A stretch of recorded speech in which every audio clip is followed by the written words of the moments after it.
जीवन में काम और क्रोध के वेग को जिस पुरुष ने जीत लिया वह इस लोक में योगी है, परलोक में मुक्त है। वही आनंद को भी उपलब्ध है। काम से अर्थ है दूसरे से सुख लेने की आकांक्षा। जहां भी दूसरे से सुख लेने की आकांक्षा है वहीं काम। काम बड़ी विराट घटना है। काम सिर्फ यौन नहीं है, सेक्स नहीं है, काम विराट घटना है। यौन भी काम के विराट जाल का छोटा सा हिस्सा है। जहां भी दूसरे से सुख पाने की इच्छा है वहां दूसरे का शोषण करने के भी रास्ते निर्मित होते हैं। जब भी मैं किसी दूसरे से सुख लेना चाहता हूं तभी शोषण शुरू हो जाता है।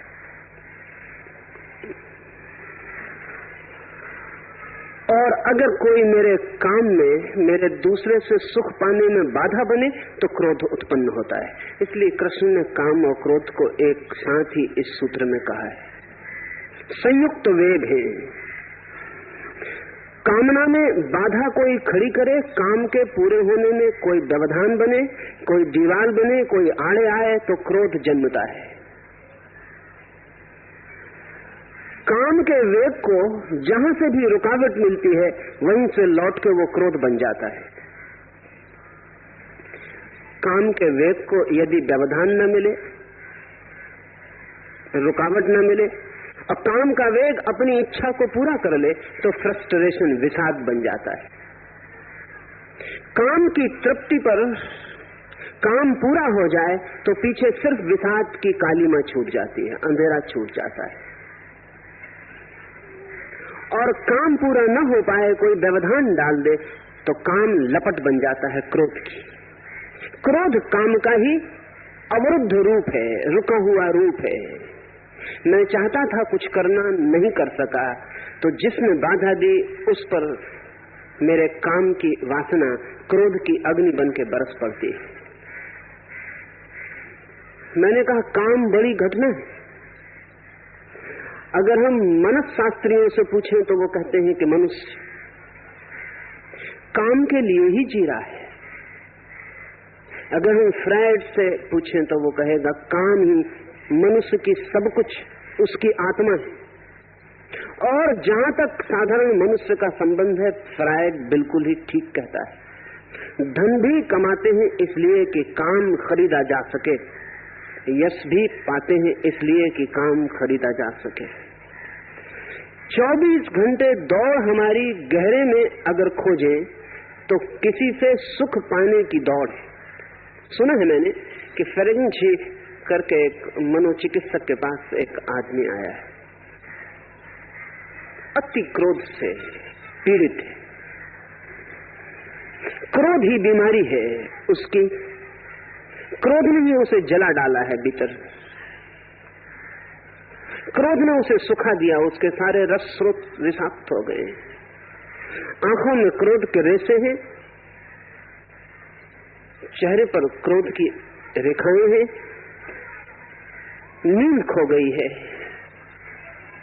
हिंसा ही हिंसा मन में घूमती है। फ्रेंक जी उसे बिठाता है और उसके मनोविश्लेषण के लिए एक छोटा सा प्रयोग करता है। हाथ में उठाता है अपना रुमाल ऊंचा और उस आदमी से कहता है इसे देखो, और रुमाल को छोड़ देता है। वो रुमाल नीचे गिर जाता है। फ्रेंक जी उस आदमी से कहता आंख बंद करो और मुझे बताओ कि रुमाल के इस गिरने से तुम्हें किस चीज का ख्याल आया। तुम्हारे मन में पहला ख्याल क्या उठता है रुमाल के गिरने से? वो आदमी आंख बंद करता है, कहता I am reminded of sex. मुझे तो काम वासना का ख्याल आता। फेरेंज जी थोड़ा हैरान हुआ क्योंकि रुमाल के गिरने से काम वासना का क्या संबंध। फेरेंज जी ने पास में पड़ी एक किताब उठाई और कहा इसे मैं खोलता हूँ, गौर से देखो। किताब खोल के रखी, कहा आंख बंद करो, मुझे कहो किताब खुलता देखकर तुम्हें क्या ख्याल आता? उसने कहा I am again reminded of sex. मुझे फिर काम वासना की ही याद आती। फेरेंची और हैरान हुआ। उसने टेबल पर पड़ी हुई घंटी बजाई और कहा घंटी को ठीक से सुनो, आंख बंद करो, क्या याद आता है? उसने कहा कि I am reminded of sex. वही काम वासना का ख्याल आता है। फेरेंची ने कहा बड़ी हैरानी की बात है कि तीन बिल्कुल अलग चीजें तुम्हें एक ही चीज की याद कैसे दिलाती?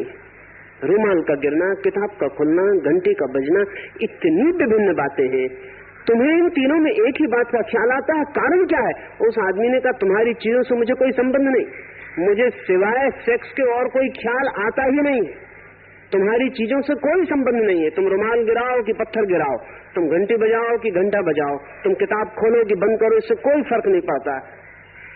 मैं तो सिवाय काम के कुछ सोचता ही नहीं। ये आदमी पागल मालूम पड़ेगा, लेकिन दुनिया में 100 में से 99 आदमी इस भांति के, उन्हें पता हो या न पता हो। और जिन्हें पता है उनकी तो चिकित्सा हो सकती है, जिन्हें पता नहीं है वो बड़ी खतरनाक हालत में। हमें लगेगा कि ये तो बात ठीक नहीं, रुमाल के गिरने से हमें क्यों ख्याल आएगा? लेकिन अगर आप अपने मन का थोड़ा सा अंतर विश्लेषण करेंगे, सुबह से रात सोने तक थोड़ा भीतर झांक के देखेंगे, तो आप हैरान होंगे कि कहीं अंतस्तल पर एक परत काम वासना की पूरे समय चलती रहती। मनोवैज्ञानिक उस राज को पकड़ लिए हैं, इसलिए सारे दुनिया के विज्ञापन दाताओं को उन्होंने कह दिया है कि आदमी को कोई भी चीज बेचनी हो सेक्स के साथ जोड़ दो, बिकेगी, अन्यथा नहीं बिकेगी। कार बेचनी हो तो एक नग्न स्त्री को कार के साथ खड़ा करो, कोई संबंध नहीं। सिगरेट बेचनी हो तो एक स्त्री को खड़ा करो। कुछ भी बेचना हो तो नग्न स्त्री को बीच में लाओ, जिसका कोई भी संबंध नहीं है, तो भी खड़ा करो। क्यों? आदमी के मन की अंतर्धारा का पता चल गया है, हर चीज उसी की याद दिलाती है। तो अगर स्त्री को खड़ा कर दो तो वो चीज उसके मन में गहरे संयुक्त हो जाएगी, गहरी उतर जाएगी। फिर वो चीज नहीं खरीदेगा चीज, और समझेगा कि किसी जाने अनजाने रास्ते स्त्री खरीदी है। ये काम से भरा हुआ चित्त अगर 24 घंटे क्रोध से भरता है तो आश्चर्य नहीं है। ये काम 24 घंटे 1000 बाधाएं पाता है, रुकावटें पाता है, ये पूरा नहीं हो पाता, पीड़ा कर देता है। भीतर उबल जाते हैं प्राण, ऊर्जा काम में बहना चाहती है, रुकावटें पाती है 1000 तरीके। इसलिए तो जहां सुविधा बन जाएगी वहां लोग रुकावटों को तोड़ना शुरू कर देंगे, जैसा अमेरिका में हुआ। जब तक दुनिया गरीब थी तो आदमी समाज से डरता था, क्योंकि भूखा मरेगा अगर समाज के खिलाफ गया तो। नौकरी रोटी रोजी खो जाएगी, जिंदा रहना मुश्किल हो जाएगा। आज अमेरिका में धन काफी है, कोई भय नहीं रहा समाज का उतना। इसलिए सेक्स के संबंध में समाज के सारे नियम, सारी व्यवस्था टूटी जा रही है। जितनी दुनिया समृद्ध होगी उतने सेक्स के मामले में सब सीमाएं तोड़ती चली जाएगी। इससे कुछ ऐसा नहीं है कि कुछ बड़ी उपलब्धि हो जाएगी। एक तरफ अमेरिकी जैसे समृद्ध समाज में सेक्स के सब व्यवधान टूट गए, और दूसरी तरफ विफलता और विषाद घना होता जाता है और आत्महत्याएं बढ़ती चली जाती हैं। समाज के पास दो ही उपाय हैं, या तो वो आपकी काम की वासना को पूरा होने की खुली छूट दे दे, तो भी आप पागल हो जाएंगे विषाद में, फ्रस्ट्रेशन में, जैसा अमेरिका में हुआ है। यौन के संबंध में पूरी स्वतंत्रता पैदा हो गई, और इसका परिणाम यह हुआ कि यौन में रस भी कम हो गया, विरस हो गया, काम की गहराई भी खो गई, काम का मूल्य भी खो गया, और आदमी विषाद में खड़ा है। अब कोई दूसरा सेंसेशन चाहिए, कोई दूसरा वेग, कोई दूसरी उत्तेजना वो दिखाई नहीं पड़ती। इसलिए काम के विकृत रूप सारे पश्चिम में फैलने शुरू हो गए। होमोसेक्सुअलिटी इतने जोर से बढ़ती है जैसा कि दुनिया में कभी भी नहीं बढ़ी थी, क्योंकि स्त्री के साथ पुरुष देख लिया, स्त्री ने पुरुष के साथ देख लिया, रस नहीं है कुछ बहुत, अब क्या करें? अब नए आविष्कार करने पड़ते हैं, विक्षिप्त आविष्कार पैदा होते हैं, विकृतियां, परवर्शंस पैदा होते हैं। अगर समाज बिल्कुल खुला छोड़ दे सेक्स तो परवर्ट होगा, और अगर समाज बिल्कुल खुला न छोड़े तो सप्रेशन होगा, और जितना दमन होगा उतना क्रोध पैदा होगा। या तो काम को खुला छोड़ो तो विषाद फैल जाता है, जीवन रसहीन हो जाता है, लोग थके हारे अर्थहीन हो जाते हैं, एम्प्टीनेस पकड़ लेती है, सब रिक्त, कुछ भी नहीं है जिंदगी में। और यदि काम को रोको तो क्रोध उत्पन्न होता है। क्रोध हजार हजार रूपों में प्रकट होता है। क्या आपको पता है कि आज से 100 साल पहले दुनिया में युवकों के विद्रोह कहीं भी नहीं थे। कोई दुनिया में नए तरह की यूथ पैदा नहीं हो गए हैं, कोई नए तरह के युवक पैदा नहीं हो गए। दुनिया में युवक विद्रोह कभी भी न था। युवकों ने कभी भी पत्थर मार के न तो कॉलेज के कांच तोड़े थे, न स्कूल तोड़े थे, न आगे लगाई थी, न बस और ट्राम जलाई थी, न गुरुओं को, शिक्षकों को, माता पिताओं को इस तरह की चिंता में डाल दिया था, न समाज की सारी व्यवस्था को इस तरह अस्त व्यस्त कभी किया था। क्या बात है, युवक के भीतर कुछ नए हार्मोन, कोई नई केमिस्ट्री हो गई, कोई नई बात पैदा हो गई। युवक बिल्कुल वैसे ही हैं जैसे सदा थे, सिर्फ एक बात का फर्क पड़ा है, दुनिया से बाल विवाह विदा हो गया। 13-14 साल में युवक काम वासना से भर जाता है, लेकिन समाज सब तरफ से रोग पैदा कर देता है, रोग पैदा कर देता है, क्रोध पैदा होता है। काम अवरुद्ध हुआ कि क्रोध पैदा हुआ, क्रोध पैदा हुआ कि विध्वंस होगा। इसलिए सारी दुनिया में विध्वंस की लहर दौड़ गई है। युवक तोड़ रहे हैं उन चीजों को, उन्हीं चीजों को जिनको उनके माँ बाप ने निर्मित किया, उनके लिए विश्वविद्यालय जलेंगे, बच नहीं सकते। इसलिए अमेरिका के एक बहुत समझदार मनोवैज्ञानिक किन्से ने 10 साल के अध्ययन के बाद ये कहा कि अगर दुनिया से युवक विद्रोह खत्म करना है तो हमें बाल विवाह पर वापस लौट जाना चाहिए। बाल विवाह पर अमेरिकी कोई मनोवैज्ञानिक कहेगा वापस लौट जाना चाहिए। क्या कारण? अगर काम अवरुद्ध होगा तो क्रोध बनेगा, और क्रोध फिर हिंसा बनेगा, और जीवन को सब तरफ से तोड़ डालेगा। लेकिन बाल विवाह करने से दूसरी परेशानियां हैं। जैसे बाल विवाह होना शुरू होता है, जैसे बच्चों का विवाह कर दिया जाए, वैसे उनके जीवन में क्रिएटिविटी खो जाती है, वे सृजन नहीं कर पाते, बच्चे ही पैदा करते हैं, फिर और कुछ सृजन नहीं करते। इसलिए बाल विवाह वाले समाज आविष्कार नहीं कर पाते, वैज्ञानिक खोज नहीं कर पाते, हिमालय पे नहीं चढ़ पाते, चांद तारों पे नहीं पहुंच पाते। जहां बाल विवाह होगा वहां खोज, सृजन, क्रिएशन सब बंद हो जाएगा। लेकिन जहां खोज होगी, क्रिएशन होगा, बाल विवाह रुकेगा, वहां क्रोध और हिंसा की आग फैल जाएगी। फिर क्या किया जाए? कृष्ण कुछ और ही सुझाव देते हैं। वो कहते हैं न तो काम को खुला छोड़ देने से कोई हल है, न काम को रोक लेने से कोई हल है। काम और क्रोध दोनों वेग के अतीत पार हो जाने में, दोनों के ऊपर उठ जाने में, दोनों वेगों के बीच अलिप्त हो जाने में, दोनों के साथ अनासक्त हो जाने में। जो व्यक्ति इस पृथ्वी पर इन दो वेगों के साथ अलिप्त होकर खड़ा हो जाता है, जिसे काम आंदोलित नहीं करता और जिसे क्रोध अग्नि की लपटों में नहीं डालता, ऐसा व्यक्ति यहाँ भी और परलोक में भी सुख को उपलब्ध होता है। लेकिन हम तो दुख ही दुख को उपलब्ध होते हैं। इससे साफ समझ लेना चाहिए कि हमारी स्थिति बिल्कुल प्रतिकूल होगी। हम ठीक उल्टे होंगे कृष्ण के आदमी से, दुख ही दुख, दुख के जोड़ के अतिरिक्त और कुछ भी नहीं। फ्रायड से मरते वक्त किसी ने पूछा कि तुमने जिंदगी भर इतने लोगों की मनस चिकित्सा की, क्या तुम सोचते हो कि आदमी को मनस चिकित्सा के द्वारा सुख तक पहुंचाया जा सकता है, ब्लिस उपलब्ध हो सकती है? फ्रायड ने जो बात कही बहुत हैरानी की। फ्रायड ने कहा कि नहीं, जैसा आदमी है इस आदमी को सुख तक कभी नहीं पहुंचाया जा सकता, ज्यादा से ज्यादा सामान्य दुख तक आदमी पहुंचे इतना इंतजाम किया जा सकता। जनरल अनहैप्पीनेस, फ्रायड ने कहा सुख तक तो किसी को नहीं पहुंचाया जा सकता, लोग बहुत दुख तक न जाएं, न्यूरोटिक अनहैप्पीनेस तक न जाएं, पागल ना हो जाएं दुख में, साधारण बने रहें, इतने दुख तक पहुंचाया जा सकता। जनरल अनहैप्पीनेस, बस ज्यादा से ज्यादा जो हम कर सकते हैं वो फ्रायड ने कहा इतना कि हम इतना दुख तक आपको रोक सकते हैं जितना सबको है। अगर फ्रायड जैसा इस युग का मनीषी कहे कि अंतिम लक्ष्य इससे ज्यादा दिखाई नहीं पड़ता, तो हमें मनोविज्ञान के पूरे आधारों पर पुनर्विचार करना पड़ेगा। न्यूरोटिक अनहैप्पीनेस से हम उतार सकते हैं जनरल अनहैप्पीनेस तक, बस इससे ज्यादा नहीं।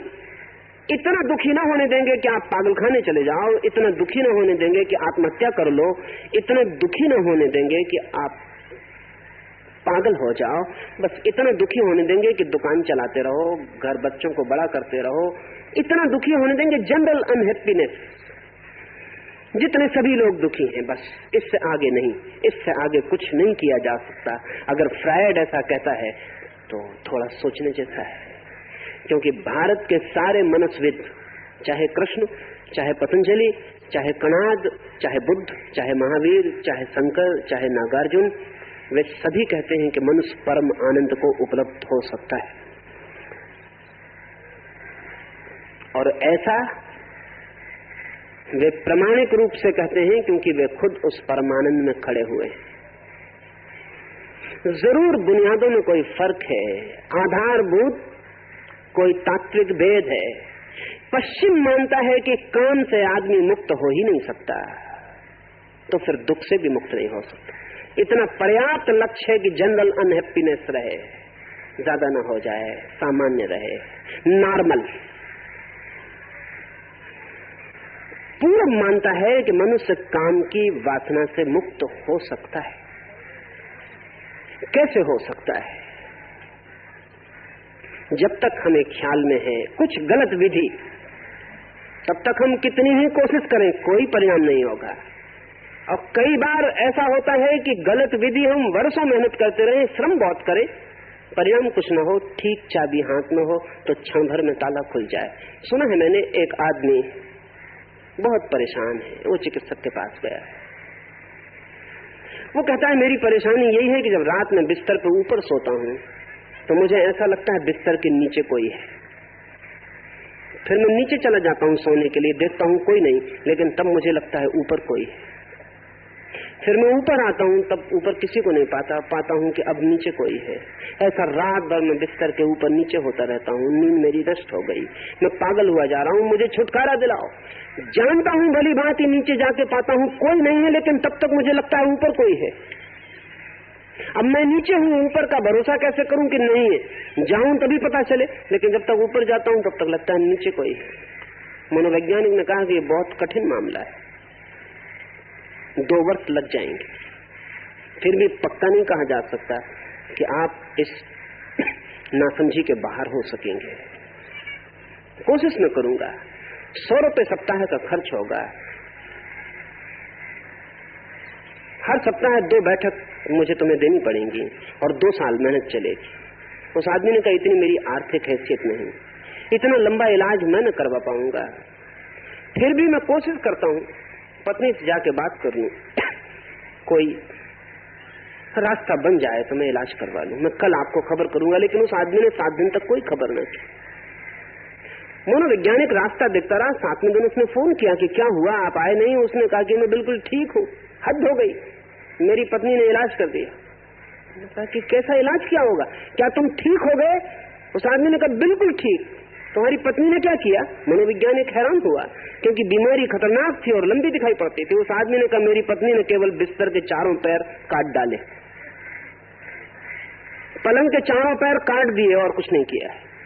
अब नीचे किसी के होने का उपाय ही नहीं रहा, मैं मजे से सो रहा हूं। और मैं आपसे कहता हूं कि वो मनोवैज्ञानिक 2 साल नहीं 200 साल में भी उस आदमी को ठीक न कर पाता।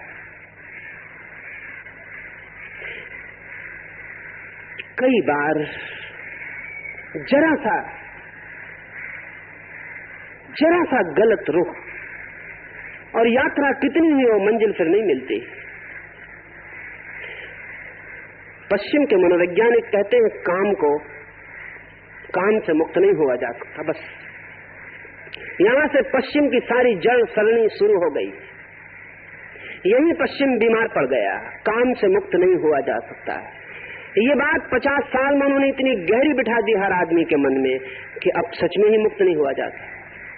सेल्फ फुलफिलिंग प्रोफेसी हो गई। वो कह दिया कि नहीं हुआ जा सकता। आदमी तो चाहता ही था कि न हुआ जा सके, तो उत्तरदायित्व भी खो जाए, अपराध भी खो जाए, और अगर मैं कुछ गलत करूं तो मैं कह सकूं ये तो मनुष्य का स्वभाव है, कोई उपाय नहीं है, क्या कर सकता हूं। लेकिन पूरब कहता है काम से मुक्त हुआ जा सकता है। और आज नहीं कल पश्चिम को पूरब से इस सूत्र को पुनः सीखना ही पड़ेगा, अन्यथा पश्चिम मरेगा, अपनी ही नासमझी में दब के मर जाएगा। पूरब कहता है हुआ जा सकता है, कृष्ण कहते हैं हो जाया जा सकता है। हो सकते हो अर्जुन, कैसे? जब तक भी मुझे अपने भीतर के आनंद का कोई पता नहीं है, तब तक स्वभावता में दूसरे से सुख पाने पर निर्भर रहूंगा। जब तक मुझे भीतर कोई रस आता ही नहीं, जब तक आंख बंद करता हूं भीतर कोई शांति, कोई आनंद की झलक नहीं मिलती, तब तक मैं किसी और के पास जाऊंगा कि कोई मुझे सुख दे दे। और मजे की बात तो यह है कि जिसके पास मैं जाऊंगा वो भी मेरे पास इसीलिए आया है कि मैं उसे सुख दे दूं। और दो भिखारी एक दूसरे के सामने भिक्षा पात्र रख के बैठ जाएं तो कुछ हल होने वाला है? कोई हल होने वाला नहीं। हम सब ऐसे ही भिखारी हैं। मैं किसी पर सोचता हूं कि इससे मिलेगा सुख, उसके पीछे दौड़ता हूं, वो भी मेरे पीछे इसलिए दौड़ रहा है कि मुझसे मिलेगा सुख। हम दोनों लेने की तलाश में हैं और दोनों के पास देने को नहीं है। देने को होता, अगर मेरे पास किसी को सुख देने को होता तो सबसे पहले तो मैं ले लेता। अगर मेरे घर में कुआं होता और मैं प्यास अपनी बुझा सकता तो मैं दूसरे की प्यास भी बुझाने के लिए कुएं पर बुला लेता। लेकिन मेरे घर में कुआं नहीं, मैं प्यासा मरा जा रहा हूं और एक दूसरे आदमी के पीछे चल रहा हूं इस आशा में कि उससे मेरी प्यास बुझ जाएगी। वो खुद भी मेरे घर इसलिए आया हुआ है कि उसकी प्यास मुझसे बुझ जाएगी। न उसके घर कुआं है न मेरे घर कुआं है। हम दोनों एक दूसरे को धोखा दे रहे हैं। मैं उसे ऐसा दिखाने की कोशिश कर रहा हूं कि मैं तुझे सुख दूंगा, क्योंकि इस तरह का आश्वासन अगर मैं न दिलाऊं तो उससे मुझे सुख मिलने का रास्ता नहीं बनेगा। वो मुझे धोखा दे रहा है कि मैं तुम्हें सुख दूंगा, वो भी इसलिए धोखा दे रहा है क्योंकि अगर वो ऐसा आश्वासन न दे तो मुझसे सुख न पा सकेगा। और हम दोनों एक दूसरे को धोखा दे रहे हैं। इस जगत में हम सब एक दूसरे को धोखा दे रहे हैं इस बात का कि सुख लिया दिया जा सकेगा। वो संभव नहीं है। जिसके पास भीतर सुख नहीं है वो किसी को दे नहीं सकता। जो हमारे पास है वही हम दे सकते हैं, और जो हमारे पास है वो देने के पहले हमें मिल गया होता है।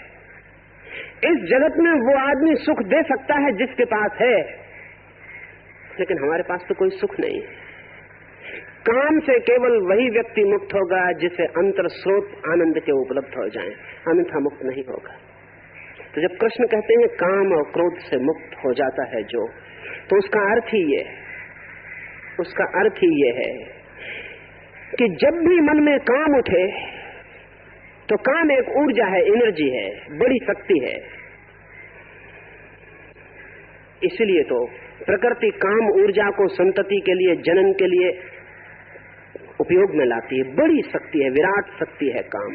जब काम उठे आपके भीतर, जब वासना उठे, किसी से सुख लेने की इच्छा उठे, तब आंख बंद करके दूसरे को भूल जाना और आपके ही भीतर वो ऊर्जा कहाँ उठ रही है उस बिंदु पर ध्यान करना। स्वभावता, साधारणता सेक्स सेंटर से ऊर्जा उठती है और बाहर फैल जाना चाहती है। यदि कोई व्यक्ति जिस क्षण सेक्स की कामना मन को घेर ले, आंख बंद करके अपने सारे ध्यान को सेक्स के सेंटर पर ले जाए तो 2 क्षण में पाएगा कि काम की वासना तिरोहित हो गई। 2 क्षण में, इससे ज्यादा वक्त नहीं लगेगा। और जैसे ही काम की वासना तिरोहित होगी, जो ऊर्जा उठ गई उसका क्या होगा? ऊर्जा सदा उपयोग में आती है, उठ जाए तो कुछ न कुछ उपयोग होता है। जो शक्ति जग गई उसका क्या होगा? अब बाहर जाने का कोई मार्ग न रहा तो शक्ति भीतर जाना शुरू हो जाती। वो शक्ति के बहाव का नाम कुंडलनी है। उस शक्ति के भीतर बहने का नाम कुंडलनी है। सेक्स के, यौन के केंद्र से शक्ति उठती है और रीढ़ के मार्ग से ऊपर की तरफ बहनी शुरू हो जाती, जैसे कोई सर्प उठता हो। यौन के केंद्र पर शक्ति का संग्रह, या तो वहां से बाहर चली जाएगी या वहां से भीतर चली जाएगी। वो द्वार है। अगर बाहर गई तो या तो विषाद बनेगी या क्रोध बनेगी। अगर भीतर गई तो ठीक उल्टी घटना बनेगी। अगर अवरुद्ध हो जाए तो क्षमा बनेगी, जैसे बाहर अवरुद्ध होने से क्रोध बनती है। अगर भीतर अवरुद्ध हो जाए तो क्षमा बनेगी, और जैसे बाहर पूरे होने से विषाद बनती है, अगर भीतर पूरी हो जाए तो आनंद बनेगी। ख्याल रख लें, बाहर ऊर्जा जाए, पूरे लक्ष्य तक पहुंच जाए तो विषाद फल बनेगा। भीतर उठे और सहस्त्रार्थ तक पहुंच जाए, ऊपर तक, तो आनंद फलित होगा। अगर बाहर रुकावट बन जाए तो क्रोध बनेगी, अगर भीतर कहीं रुकावट बन जाए तो क्षमा बनेगी। लेकिन हम तो बाहर से ही परिचित हैं, हम बाहर से ही परिचित हैं, हमें भीतर का कोई ख्याल नहीं। कृष्ण क्यों इस बात को स्पष्ट नहीं कह रहे हैं, ये भी सोचने जैसा है। कृष्ण को अर्जुन को बताना चाहिए कि तू काम केंद्र पर, सेक्स सेंटर पर ध्यान को केंद्रित कर। ये अर्जुन से कृष्ण क्यों नहीं कह रहे, मैं इसे क्यों कह रहा हूं आपसे? उसका कारण, इस देश की एक व्यवस्था थी ब्रह्मचर्य आश्रम की। सारे बच्चे जो भी गुरु के पास ब्रह्मचर्य के काल में आश्रम में रहते थे, उन सबको अनिवार्य रूप से सेक्स सेंटर पर ध्यान करना सिखा दिया जाता था। ब्रह्मचर्य की साधना ही थी वो। ये सामान्य ज्ञान की बात थी, इसलिए कृष्ण को इसे विशेष रूप से कहने की कोई जरूरत नहीं है। इतना ही वो कह सकते हैं कि अर्जुन, काम और क्रोध से जो मुक्त हो जाता है वो इस पृथ्वी पर सुख को और उस लोक में भी आनंद को उपलब्ध होता है। आपसे मुझे विस्तार से कहने की जरूरत है, क्योंकि वो जो ब्रह्मचर्य के आश्रम का काल था वो हमारी जिंदगी से बिल्कुल काट के फेंक दिया गया है। हम ग्रस्त ही शुरू होते हैं, जो कि बहुत ही बेहूदी बात है। बच्चा भी ग्रस्त की तरह शुरू होता है, जो कि बड़ी गलत शुरुआत है। जीवन के सुनिश्चित आधार रखे ही नहीं जाते। अर्जुन को भली भांति पता है कि काम की ऊर्जा कैसे अंतर प्रवाहित होती है, इसलिए उसको उल्लेख नहीं किया है। वो सभी को पता था, उसको उल्लेख करने की कोई जरूरत न थी। वो सामान्य ज्ञान था, वो ऐसा ही सामान्य ज्ञान था जैसे मैं आपसे कहूं कि जाओ कार ले जाओ, तो ये सामान्य ज्ञान है कि पेट्रोल डला लेना, इसको कहने की कोई जरूरत न पड़े। पेट्रोल न हो तो कार नहीं जाएगी, ये सामान्य ज्ञान की बात है। ठीक ऐसे ही जीवन की ऊर्जा भीतर कैसे यात्रा करती है, उसके मेडिटेशन की विधि सबको ज्ञात थी। वो हर बच्चे को जन्म के बाद पहली चीज थी। जैसे बच्चा होश में भरता, जो पहली चीज हम सिखाते थे वो ब्रह्मचर्य था। जो पहला पाठ हम देते थे उसके जीवन में वो ब्रह्मचर्य था, क्योंकि वही सबसे बड़ा पाठ है जो जीवन की ऊर्जा को काम से हटाकर राम की तरफ ले जाता है। काम है दूसरे पर निर्भरता, राम है स्वनिर्भरता। काम है बहिर्गमन, राम है अंतर्गमन। काम और राम के बीच हमारे सारे जीवन का आंदोलन। जो बाहर ही दौड़ रहा है उसे काम ही काम सुनाई पड़ता है, जो भीतर दौड़ रहा है उसे राम ही राम सुनाई पड़ता है। जैसे मैंने आपसे कहा, उस आदमी की बात, रुमाल गिराया तो उसे कहा I am reminded of sex. अगर किसी भक्त को, किसी साधक को रुमाल गिराओ और पूछो कि किस चीज की स्मरण आई, वो कहेगा राम की। घंटी बजाओ, पूछो किस चीज की स्मरण आई, वो कहेगा राम की। किताब खोलो, पूछो किस चीज का स्मरण आया, वो कहेगा राम का। स्वामी रामतीर्थ हिंदुस्तान जब वापस लौटे, सरदार पूर्ण सिंह नाम के एक बहुत विचारशील व्यक्ति उनके पास रात को रुकते थे। एक दिन बड़े हैरान हुए, कमरे में कोई नहीं, राम सोते हैं, पूर्ण सिंह जाग गए। कमरे में राम की ध्वनि आ रही और राम तो सोए हुए। कमरे के बाहर जाके पूर्ण सिंह चक्कर लगाए, कोई नहीं है, कहीं से कोई आवाज नहीं। जितना कमरे से दूर गए आवाज कम होती चली गई। कमरे में वापस लौट गए, रात के 2 बजे। जैसे कमरे के पास आए आवाज बढ़ने लगी, तब अचानक उन्हें ख्याल आया कि आवाज कहीं राम के पास से आ रही, रामतीर्थ के पास से आ रही। वो जितने पास आए हैरान हो गए, रामतीर्थ सो रहे हैं, नींद लगी। रामतीर्थ के हाथ पे कान रख के देखा तो आवाज आ रही राम राम। पैर पे कान रख के देखा तो आवाज आ रही राम राम। बहुत घबरा गए कि ये क्या हो रहा है। शरीर आवाज दे रहा है, रोआ रोआ आवाज दे रहा है। संभव है, बिल्कुल संभव है।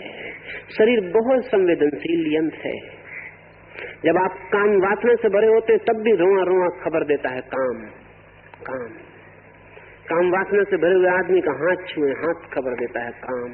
काम वासना से भरे आदमी की आंख में आंख डालें, खबर आती है काम। काम वासना से भरे आदमी को कहीं से भी टटोलें, खबर आती है काम। राम से भी इतना ही भरा जा सकता है। और जब ऊर्जा अंतर यात्रा बनकर सहस्त्रार पर पहुंचकर अंतर गूंज पैदा करती है, अंतर्नाद पैदा करती है, तो उस व्यक्ति ने जिस शब्द का भी उपयोग करके ये यात्रा की हो, कृष्ण का या राम का या क्राइस्ट का या अल्लाह का, वो शब्द उसके रोए रोए से प्रस्फुटित होने लगता, गूंजने लगता है। और जिनके पास सुनने के कान हैं वे सुन सकते हैं। बड़े सूक्ष्म कान चाहिए। अब अभी कहा गया आपको, एलिजाबेथ जिसने कल रात 11 बजे जाके संन्यास लिया, वो कल यहाँ धुन में खड़ी थी।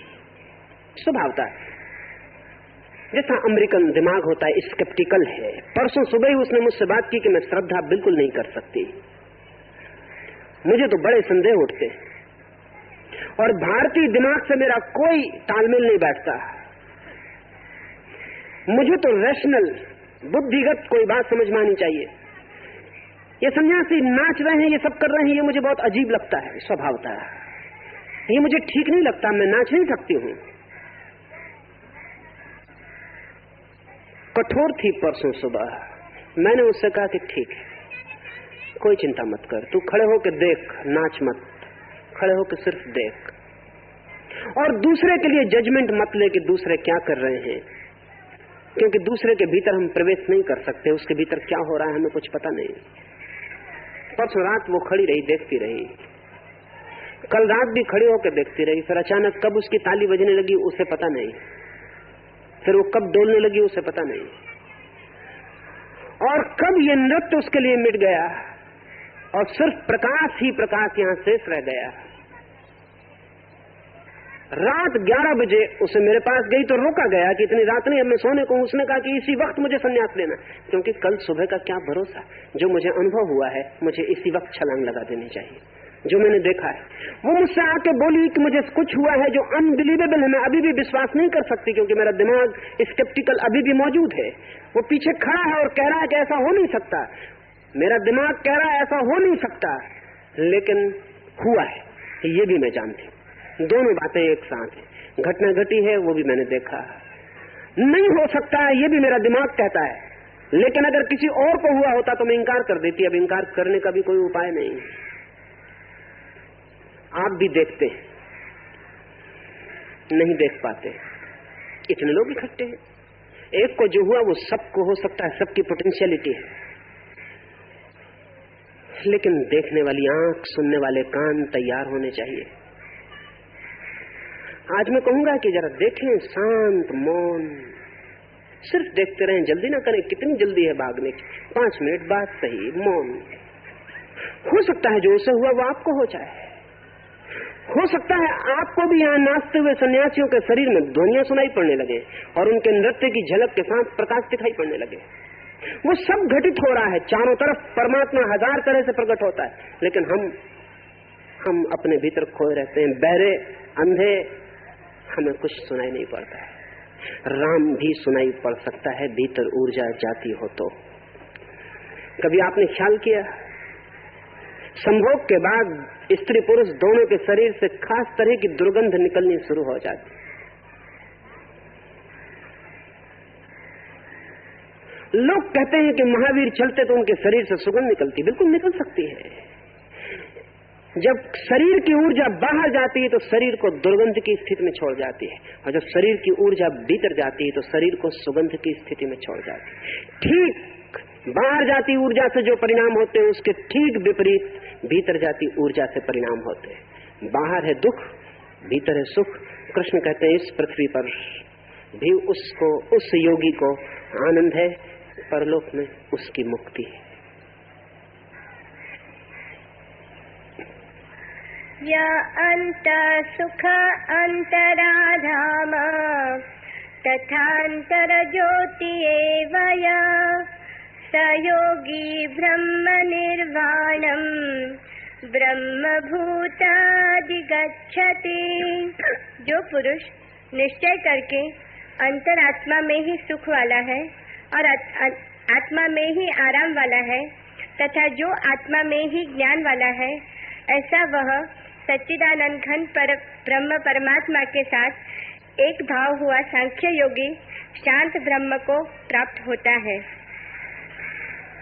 जो आत्मा में ही विश्राम में जीता है, जो आत्मा में ही आनंद को अनुभव करता है, जो आत्मा में ही ज्ञान को पाता है, जिसके जीवन का सब कुछ उसकी आत्मा है, इसे 2-3 मार्गों से ख्याल में लेना जरूरी है। हमारा सब कुछ सदा ही आत्मा के बाहर होता है। सुख बाहर, ज्ञान बाहर। कोई देगा तो हमें मिलेगा, कोई नहीं देगा तो हम अज्ञानी रह जाएंगे। यूनिवर्सिटी, कॉलेज ज्ञान देंगे तो हम ज्ञानी हो जाएंगे। इसीलिए तो सारी दुनिया पढ़े लिखे अज्ञानियों से भरती चली जाती है। दूसरे से मिलेगा, चाहे ज्ञान हो, चाहे सुख हो, चाहे शांति हो, दूसरे से मिलेगी। सब कुछ आएगा सदा दूसरे से, अपने भीतर कुछ भी नहीं है। तो हम बिल्कुल खाली हैं, कोई कंटेंट नहीं भीतर। कंटेनर है, सिर्फ एक डब्बा है खाली, जिसके भीतर कुछ भी नहीं है। भिक्षा पात्र है, दूसरे जो डाल देंगे वही भर जाएगा, वही हमारी संपदा है। तो दूसरे कहां से ले आएंगे? वे भी खाली है, वे भी हमारे जैसे ही रिक्त डब्बे हैं। तो फिर हम एक दूसरे को प्रवंचना देते रहते हैं। न तो दूसरे से मिलता है सुख, न दूसरे से मिलता है ज्ञान। दूसरे से मिल सकता है सुख का आभास और अंततः दुख। दूसरे से मिल सकती हैं सूचनाएं, अंततः अज्ञान को छिपाने वाली, और कुछ भी नहीं। इंफॉर्मेशन मिल सकती है दूसरे से, नॉलेज नहीं। कोई विश्वविद्यालय ज्ञान नहीं दे रहा है, सब विश्वविद्यालय सिर्फ नॉलेज की जगह इंफॉर्मेशन, सूचनाएं दे रहे हैं। ज्ञान बड़ी आंतरिक घटना है। सूचना बाहर से मिलती है, ज्ञान भीतर से आता है। आभास बाहर खड़े किए जा सकते हैं, वास्तविक सुख का कोई अनुभव बाहर नहीं होता है, कभी नहीं हुआ, कभी हो भी नहीं सकता है। बाहर से मिलता है तनाव, टेंशन, विश्राम नहीं, विराम नहीं। कृष्ण कहते हैं आत्मा को ही जिसने आराम जाना। बाहर से सिवाय तनाव के और कुछ भी नहीं मिलता। और अगर तनाव बहुत बढ़ जाए तो निद्रा मिल सकती है, और कुछ भी नहीं मिल सकता। रोज तनाव बढ़ते जाते हैं, विश्राम खोता चला जाता है, टेंशन बढ़ते चले जाते हैं, इकट्ठे होते चले जाते हैं। एक एक आदमी हिमालय जैसे टेंशन, तनाव अपने सिर पे लिए चल रहा है। तनाव बहुत बढ़ जाते हैं, अब क्या करना, इन तनावों के बीच कैसे जीना? तो बाहर से तनाव को भुलाने की तरकीबें मिल सकती हैं, केमिकल ड्रग्स मिल सकते हैं, शराब मिल सकती है, LSD मिल सकता है, मेस्कलिन मिल सकता है, मारिजुआना मिल सकता है। फिर बाहर से केमिकल ड्रग्स मिल सकते हैं कि पी लो इनको और नींद में खो जाओ, डूब जाओ अंधेरे में। बाहर से मिल सकते हैं तनाव, और विश्राम के नाम पर मिल सकती है निद्रा। टूटेगी निद्रा, तनाव वापस दुगने वेग से खड़े हो जाएंगे। दुगने वेग से क्यों? क्योंकि निद्रा के इस रासायनिक मूर्छा के बाद आप कमजोर होकर वापस आएंगे। तनाव तो वही रहेंगे, लेकिन आप कमजोर होकर वापस आएंगे। तनाव दुगनी ताकत के हो जाएंगे, आप और कमजोर हो जाएंगे। फिर एक ही उपाय है कि और पियो शराब। एक शराबी कहा करता था कि मैंने कभी 1 प्याली से ज्यादा शराब नहीं पी। जो मित्र उसके जानते थे उन्होंने कहा हमसे झूठ बोलते हो, आंखों से हमने देखा है तुम्हें प्यालियों पे प्याली ढालते। उसने कहा मैंने 1 प्याली से ज्यादा कभी नहीं पी। मैं ये बाइबल पे हाथ रख के कसम खा के कह सकता हूँ।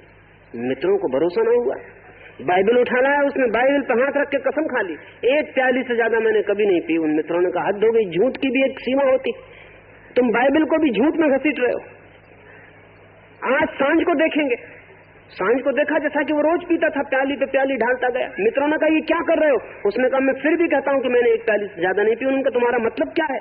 तब इसका मतलब है कि हमारी भाषाएं अलग अलग है। उस आदमी ने कहा निश्चित, 1 प्याली तो मैं पीता हूँ, फिर दूसरी प्याली पहली प्याली पीती है, फिर एड इन्फिनिटम, फिर तीसरी प्याली चौथी प्याली पीती, फिर चौथी प्याली पांचवी प्याली।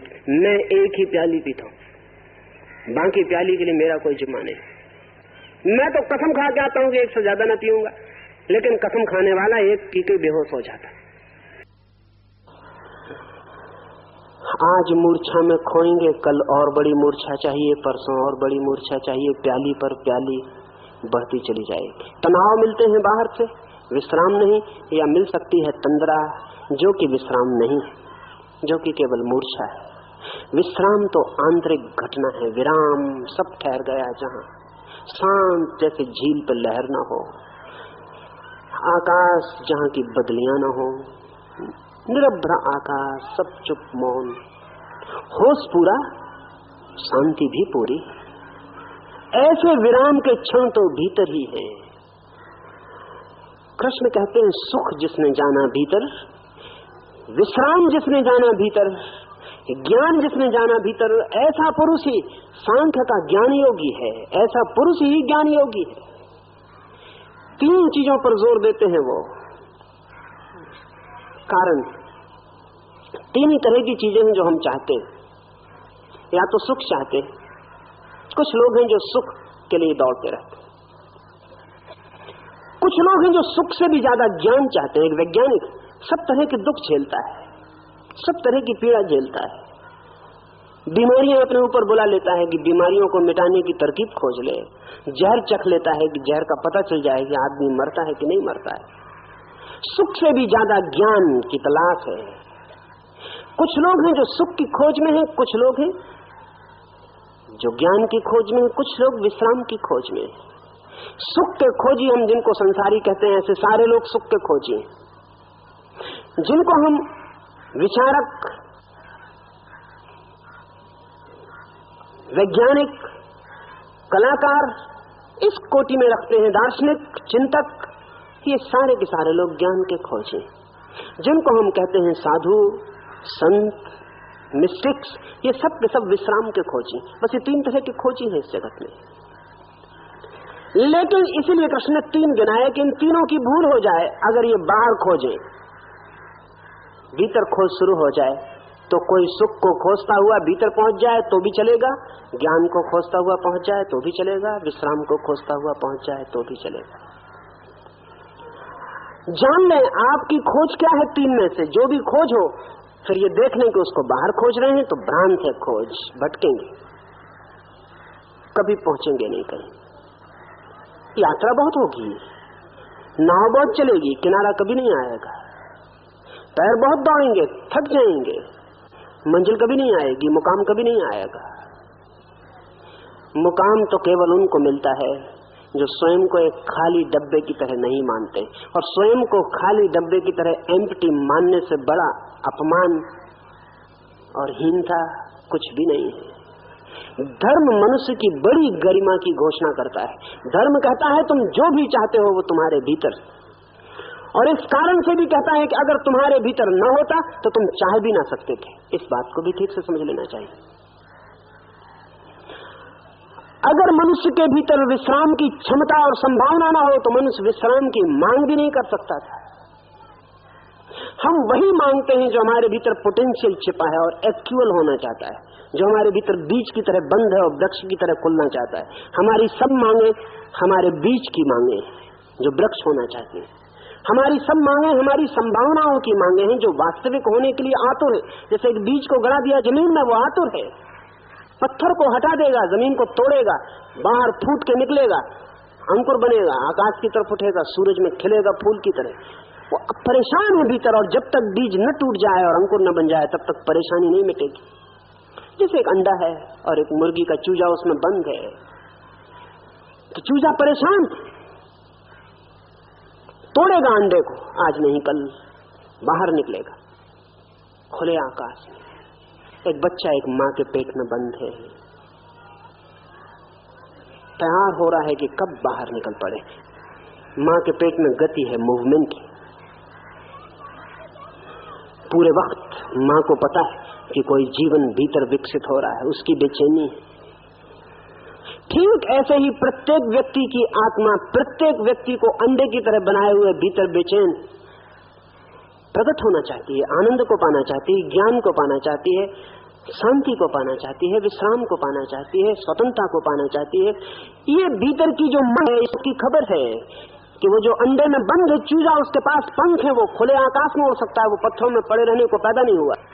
अंडा पड़ा है पत्थरों के बगल में, जब बगल में अंडा पड़ा होता है तो पत्थर और अंडे में क्या फर्क मालूम पड़ता है? कुछ फर्क नहीं है, लेकिन बहुत फर्क है। अंडे के भीतर कोई छिपा है जिसमें पंख निकल आएंगे, जो दूर आकाश की यात्रा पर भी उड़ सकता है। हम सबके भीतर भी कुछ छिपा है जिसमें पंख लग सकते हैं, जो उड़ सकता है, जिसकी बड़ी संभावनाएं। उन बड़ी संभावनाओं में 3 पर कृष्ण ने आग्रह किया, उन 3 में बाकी सब संभावनाएं समाविष्ट हो जाती हैं। खोजें सुख को तो ध्यान रखना, अगर बाहर खोजा तो कभी मिलेगा नहीं, भीतर छिपा है। खोजा ज्ञान को बाहर तो इंफॉर्मेशन इकट्ठी हो जाएगी, पंडित हो जाएंगे, पांडित्य हो जाएगा, जानेंगे सब और कुछ भी न जानेंगे, लगेगा सब जानते और हाथ में सिवाय शब्दों की राख के कुछ भी न होगा, लगेगा कि सब पता चल गया और सिवाय शास्त्रों के नीचे दबे हुए जानवर की भांति स्थिति होगी, बोझ ढोएंगे और कुछ भी नहीं होगा। सोचा कि मिलेगा बाहर विश्राम, बहुत बड़े महल में मिलेगा, महल बन जाएगा, विश्राम जितना महल बनने के पहले था उससे भी कम हो जाएगा, क्योंकि महल बनाने में जितने तनाव अर्जित करना पड़ेंगे वो कहां जाएंगे, महल में नहीं जाएंगे, आप में चले जाएंगे। सोचा कि बहुत धन दौलत होगी तब विश्राम करेंगे, तो बहुत धन दौलत बनाने में जो तनाव लेने पड़ेंगे वो तनाव कहां जाएंगे, धन दौलत बाहर इकट्ठी हो जाएगी, तनाव भीतर इकट्ठे हो जाएंगे। जब तक धन दौलत हाथ में आएगी तब तक तनाव इतने हो जाएंगे कि किसी मतलब की न रह जाएगी। ये बड़ी मजे की बात है, जिनके पास खाने को नहीं उनके पास पेट होता है जो पचा सकता है, और जिनके पास खाने को है उनके पास पेट नहीं होता जो पचा सकता है। जिनके पास गहरी नींद है उनके पास सिरहाने तकिया नहीं होता है, और जिनके पास सुंदर तकिए आ जाते हैं उनकी नींद खो जाती है। चमत्कार, मगर ऐसा ही होता है, बिल्कुल ऐसा ही होता है। क्यों ऐसा होता है? ऐसा होता है इसलिए कि जिसे हम खोजने निकले वो मार्ग, वो दिशा, वो आयाम गलत था। जिसे हमने खोजा गलत माध्यम और गलत साधन से खोजा। कोई आदमी तनाव का अभ्यास करके विश्राम को नहीं पा सकता, ये बिल्कुल बेहूदी बात है, एब्सर्ड है, इलॉजिकल है, तर्कसंगत भी नहीं है। आपका अभ्यास इतना ज्यादा हो जाएगा कि फिर रुकिएगा कैसे? एक आदमी कहता है कि हमें विश्राम करना है तो हम पहले 100 मील की दौड़ेंगे, फिर जब तो विश्राम करेंगे, 100 मील के बाद जो वृक्ष है उसके नीचे विश्राम करेंगे। लेकिन 100 मील तक दौड़ने वाला आदमी अक्सर तो 100 मील के नीचे वृक्ष तक पहुंच नहीं पाता, बीच में टूट के मर जाता। और अगर कभी पहुंच भी जाए तो दौड़ने की ऐसी आदत मजबूत हो जाती है फिर वो वृक्ष के चक्कर लगाता है।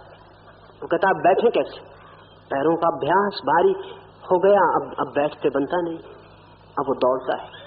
जिस वृक्ष की छाया में सोचा था कि पहुंच के विश्राम करेंगे, अनेक तो पहुंच नहीं पाते, पहले ही टूट जाते हैं, इतना तनाव झेल नहीं पाते। जो पहुंच जाते हैं वे भी अभागे सिद्ध होते हैं, पहुंच के वृक्ष का चक्कर लगाते हैं। अभ्यास मजबूत हो गया, अभ्यास को छोड़ना बड़ा कठिन है। अब अभ्यास को हटाओ, अब इस अभ्यास के विपरीत अभ्यास करो। जिस व्यक्ति ने भी जिस तरह का संस्कार अर्जित कर लिया उसे छोड़ना रोज कठिन होता चला जाता है, रोज रोज कठिन होता चला जाता है। हम सब अपने अपने अर्जित संस्कारों में ग्रस्त हो जाते हैं।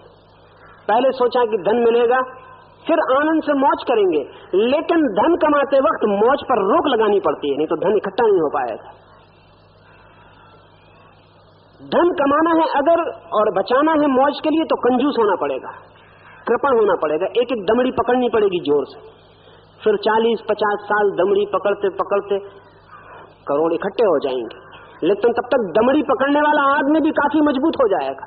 और जब करोड़ पास में आएंगे और आपका मन कहेगा कि ठीक आ गई मंजिल, अब जरा मजा करें, तब वो दमड़ी पकड़ने वाला मन कहेगा क्या कह रहे हो, प्राण निकल जाएंगे मेरे, एक एक दमड़ी तो बचाई मैंने।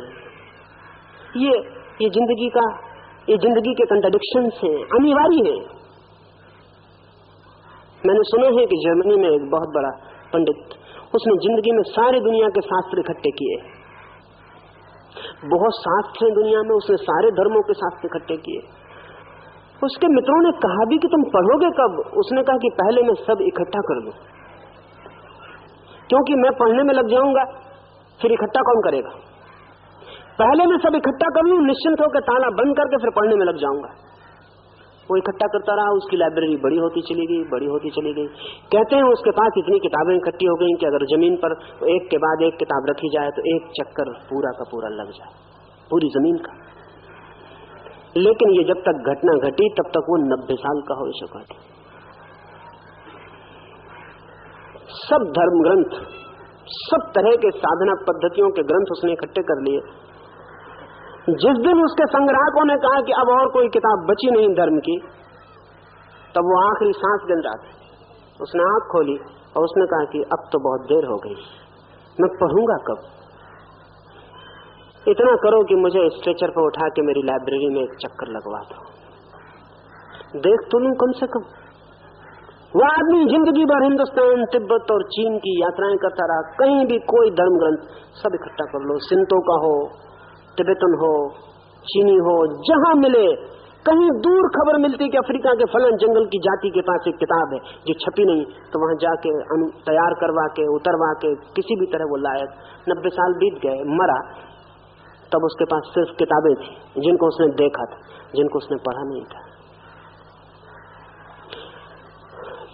अक्सर ऐसा होता है, अक्सर ऐसा ही होता है। कृष्ण कहते हैं भीतर तू खोज, अभी मिल जाएगा, कल की जरूरत नहीं है। 3 चीजों को तू भीतर खोज ले, आनंद को। कभी आप सोचते हैं कि दुख बाहर से आता है,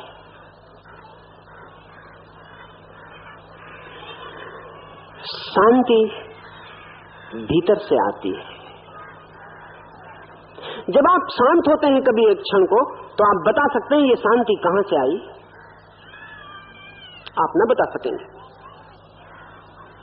लेकिन जब आप अशांत होते हैं तब तो आप पक्का बता सकते हैं ना कि अशांति कहां से आई। फला आदमी ने गाली दी, फला आदमी ने धक्का मार दिया, दुकान में नुकसान लग गया, लॉटरी मिलना पक्की थी नहीं मिली, कुछ कारण आप बता सकते। अशांति कहां से आई आप बता सकते हैं, सोर्स वहां से आई। लेकिन जब भी आप शांत होंगे, कभी हुए ही ना हो तो बात अलग, जब भी आप शांत होंगे तब आप नहीं बता सकते कि शांति कहां से आती है। इट कम्स फ्रॉम नोवेयर, कहीं से नहीं आती। जब भी आप दुख में होते हैं तो दुख कहीं से आता है, फ्रॉम समवेयर। और जब आप आनंद मग्न होते हैं, इट कम्स फ्रॉम नोवेयर, वो कहीं से नहीं आता। जब आप आनंद में होते हैं तब वो कहीं से नहीं आता, आपके भीतर से उठता है और फैलता है। और जब आप दुख में होते हैं तब वो बाहर से आता है और बादलों की तरह आपको घेरता है। इस भेद को थोड़ा देखने की कोशिश करेंगे। जैसे जैसे ये दिखाई पड़ने लगेगा वैसा वैसा लगेगा कि अगर आनंद को खोजना है तो चलो भीतर गहरे, वहां पहुंच जाओ जहां कोई दिशा नहीं है, उत्तर पश्चिम कोई नहीं है, जहां कोई दूसरा नहीं है, जहां बिल्कुल अकेले, जहां स्वयं ही बचे। और आखिर में ऐसी घड़ी आ जाती है कि स्वयं भी नहीं बचते, सिर्फ बचना ही बच रह जाता है, सिर्फ अस्तित्व, सिर्फ धड़कती छाती, चलती श्वास, सिर्फ होना, बीइंग रह जाता है। चलो वहां, और जो भी उसकी एक झलक पाले वो कहेगा सब कुछ भीतर है, बाहर कुछ भी नहीं है। लेकिन जब तक झलक न मिले भरोसा नहीं आता। मैं कितना ही कहूं कि तैरने का बड़ा आनंद है, उतरो पानी में, लेकिन जो कभी पानी में उतरा नहीं हो, जिसने कभी तैरना जाना नहीं, वो सुनेगा। जब मैं उससे कहूंगा उतरो पानी में, अगर मैं कूदूं भी उसके सामने, पानी में तैरूं भी, तो उसे तैरने के आनंद का कुछ पता न चलेगा। उसे इतना ही पता चलेगा कि अगर मैं कूदा तो डूबा और मरा। उसे सिर्फ भय का ही पता चलेगा, मेरे आनंद का नहीं, अपने भय का।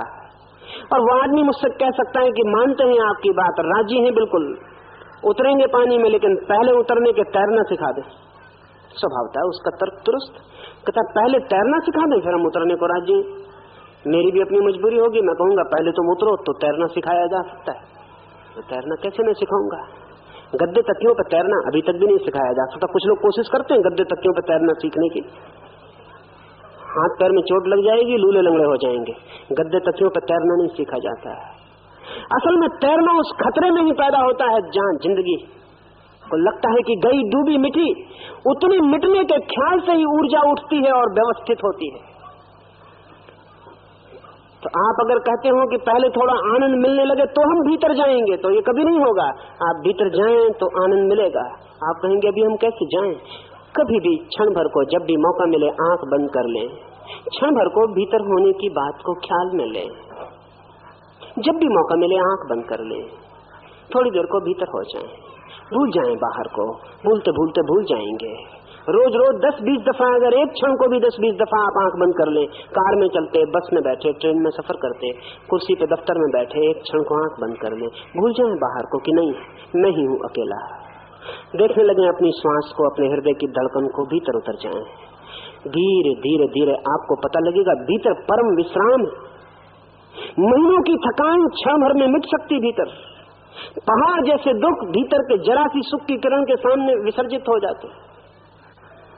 अज्ञान कितना ही जीवन का हो, भीतर प्रकाश की एक जरा सी ज्योति जलती और अज्ञान एकदम अंधेरी की तरह खो जाता है। लेकिन कोई उपाय नहीं, जाने बिना कोई उपाय नहीं, गए बिना कोई उपाय नहीं, उतरे बिना कोई उपाय नहीं। उतरे वही कृष्ण अर्जुन को कह रहे हैं कि इस जगत में तेरे लिए सुख का राह बन जाएगी, योगी हो जाएगा तू। योग का अर्थ होता है अपने से जुड़ जाएगा तू। योग का अर्थ है कम्युनियन, योग का अर्थ है एक हो जाना अपने से, और परलोक में मुक्ति तेरी है। और इसे वो कहते हैं ये सांख्य योग है, इसे वो कहते हैं यही सांख्य योगी का लक्षण। सांख्य के संबंध में एक बात ख्याल में ले लें, फिर हम कीर्तन में उतरेंगे। कृष्ण कहते हैं यही सांख्य योग है। सांख्य इस पृथ्वी पर ज्ञान की परम कुंजी, द मोस्ट सीक्रेट की। सांख्य का आग्रह क्या है, सांख्य की व्यवस्था क्या है, सांख्य क्या कहता है? सांख्य शब्द का अर्थ होता है ज्ञान। सांख्य का कहना है करना कुछ भी नहीं है, करने योग्य कुछ भी नहीं है।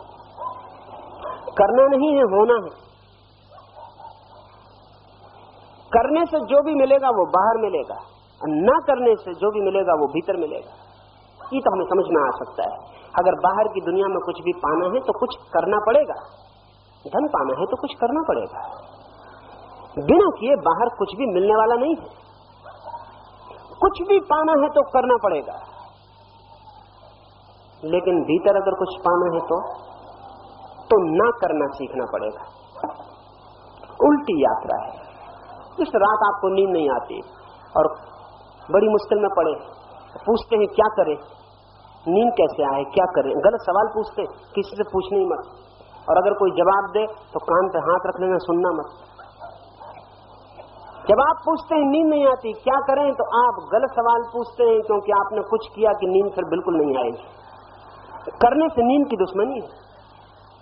करने से कहीं नींद आई, करने से तो लगी हुई नींद हो तो भी टूट जाएगी। करना मत। कोई अगर कह दे कि भेड़ों को गिनो, 1 से लेकर 100 तक गिनती करो, 100 से 1 तक गिनती करो, बस गए आप, कभी ये नहीं होगा, इससे नींद नहीं आएगी। और अगर कभी आती हुई मालूम पड़ी तो वो इससे नहीं आएगी, कर करके थक जाएंगे, थोड़ी देर में पाएंगे कि नहीं आती, छोड़ो, तब आ जाएगी। ना करने से आएगी। कुछ ना करें, पड़े रह जाएं, नींद उतर आती। कुछ ना करें, पड़े रह जाएं, होश से भरे रहें, ध्यान उतर आता है, ज्ञान उतर आता है। कुछ ना करें, एक घड़ी भर के लिए 24 घंटे में कोने में बैठ जाएं और कुछ ना करें, बाहर भी नहीं करें, भीतर भी नहीं करें। बाहर नहीं करना तो बहुत आसान है, हाथ पर छोड़ के बैठ गए तो बाहर नहीं होगा कुछ, मन भीतर करेगा। उसकी आदत है, उसको कभी हमने बिना काम छोड़ा नहीं, उससे काम लेते रहते, कुछ ना कुछ करेगा वो भीतर। उसको भी कह दें कि काहे को परेशान हो रहा है, मत कर। 1 दिन में मानेगा नहीं, 2 दिन में नहीं मानेगा, लेकिन आप भी मत माने, चलते जाएं। आज नहीं कल, कल नहीं परसों, धीरे धीरे मन पाएगा कि कोई उत्सुकता नहीं है आपकी, शिथिल होने लगेगा। कभी कभी गैप आ जाएंगे, खाली जगह आ जाएगी, कुछ नहीं करेगा मन भी। उसी खाली जगह में से अचानक विश्राम उतर जाएगा। अचानक जैसे कोई बड़ी गहन शांति सब तरफ से आपको घेर लिया, भीतर बाहर सब तरफ आकाश जैसा विराट कुछ शांत हो गया, ठहर गया। फिर विराम बढ़ने लगेगा। इस विराम में ही ज्ञान भी उतरेगा, इस विराम में आनंद भी उतरेगा। सांख्य कहता है कुछ करके नहीं पाना है, जो पाना है वो हमारे भीतर मौजूद है, सदा मौजूद है ही। सिर्फ विस्मृत, सिर्फ फॉरगेटफुलनेस, भूल गए, बस, इससे ज्यादा नहीं। खोया नहीं, सिर्फ भूल गए। भीतर जाएं, याद आ जाए, स्मरण आ जाए। लेकिन हम बाहर उलझे हैं, उलझे ही चले जाते हैं। और एक उलझाव 10 नए उलझाव बना जाता है। और हम सोचते रहते हैं कि आज नहीं कल जब सब उलझाव सुलझ जाएंगे तो हम भीतर चले जाएंगे। इस भ्रांत तर्क में जो पड़ा वो सदा के लिए खो जाता है। बाहर के उलझाव कभी कम न होंगे, कभी कम न होंगे। एक उलझाव 10 निर्मित करता है, 10 100 निर्मित कर जाते हैं, 100 1000 निर्मित कर जाते हैं। आप ये मत सोचना कि हम एक दिन उलझाव हल कर लेंगे। उलझाव हल करने में जो आप कर रहे हैं वो हर करना नए उलझाव बनाता चला जाता है। अगर किसी भी दिन आपको ख्याल आ जाए कि इस अंतर्लोक ज्ञान की खोज में निकलना है तो उलझावों को रहने देना अपनी जगह, उलझावों के बीच ही कभी कभी भीतर डूबना शुरू कर देंगे। लेकिन जैसा मैंने कहा, आपसे खराब है अगर छुट्टी का भी दिन हो,